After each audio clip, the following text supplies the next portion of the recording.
Hi, this is Amy Middleton with Massage Web Marketing, and I'm going to show you a quick way to control your online image by making your photos ready for the internet.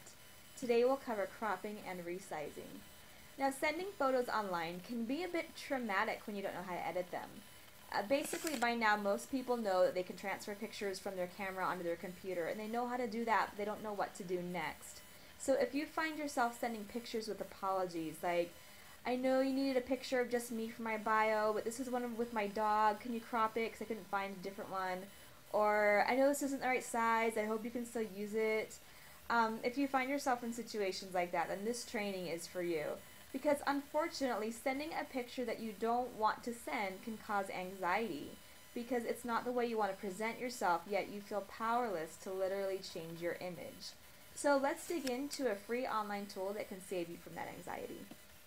So this tool is called Pixlr, Pixlr.com, and if you've ever used Photoshop or complained that you can't do what you want with your pictures because you don't currently have Photoshop, then this is for you. So we're just going to open Photo Editor, and we're going to open an image from my computer. We're going to pull up an image that conveniently needs to be cropped and resized. So we're looking at this image right here, which is 1.5 megs, which is quite a large file. We don't want to be posting anything that large online, and definitely don't want to be sending that to other people when it's that big. So we'll go ahead and we'll just open that right up.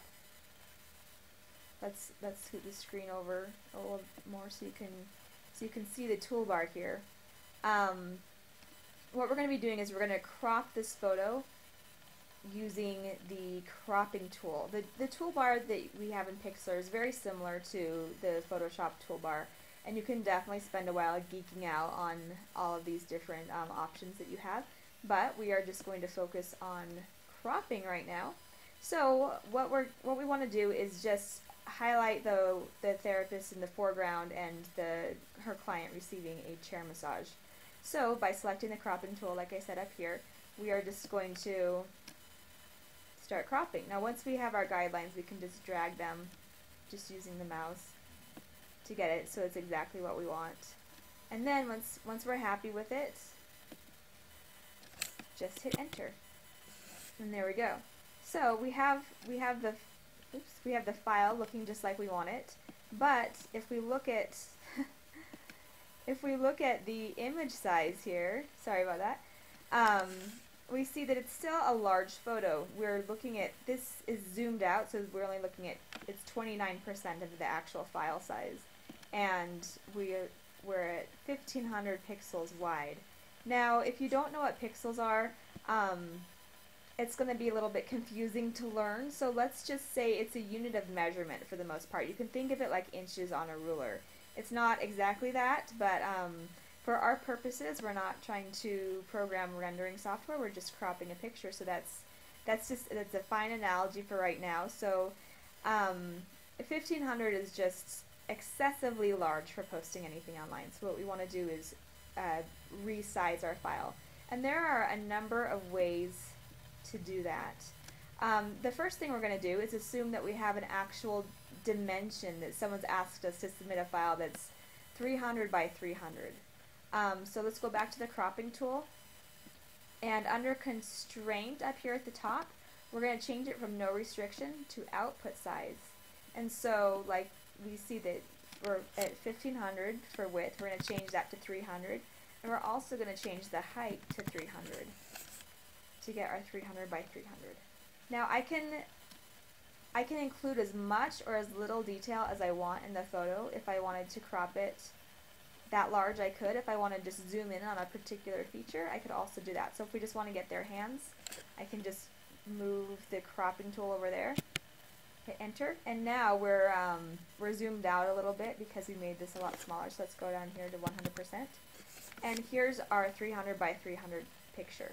Now something to keep in mind here is that we can go from large to small very easily, and you probably are aware, but just as a reminder in case you're not, going from small to big doesn't work so well. So if we wanted to just zoom in here and make this part 300 by 300, hit enter, you can see that it's starting to look grainy and pixelated, and that's not what we want. So always you want to start with a larger photo and bring it down rather than trying to do that the other way.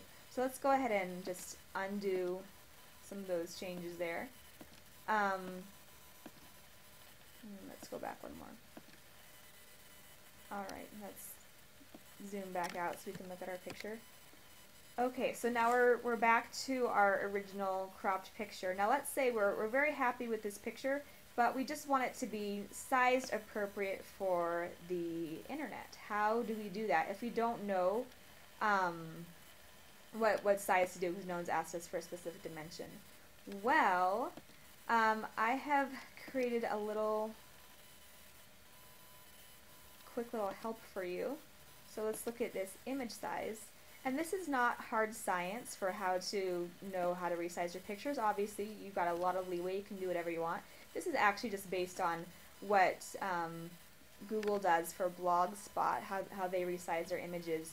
So if you're looking at a small picture, for them it'd be 200 pixels for the largest dimension. And just, for our purposes, we can just say for the width. We can just make the width 200 if we're looking for small, all the way up to around 640 pictures if we're going for a large photo, and anywhere in between. So these are just guidelines, just to give you a range, 200 to 600. You can definitely go smaller than 200, especially if you have a portrait image rather than a landscape.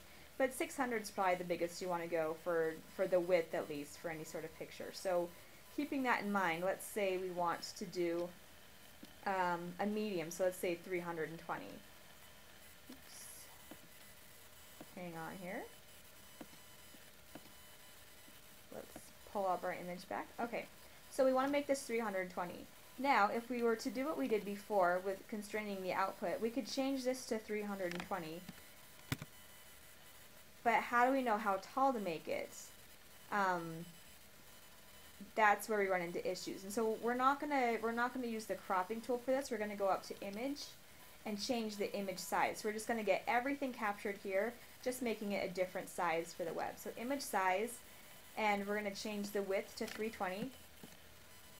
And as you can see, it automatically changes the height because we have constrained proportions. So it's not going to end up skewed or look weird at all. It'll just be what we're looking at right now. So let's go ahead and change the display here. And there's our picture, and it's 300 pixels now. So we can save our image now that we're happy with it. Save, we'll save it to the computer and we can rename it. The quality, it defaults to 80, Pixlr does, and that's usually just fine for posting anything online.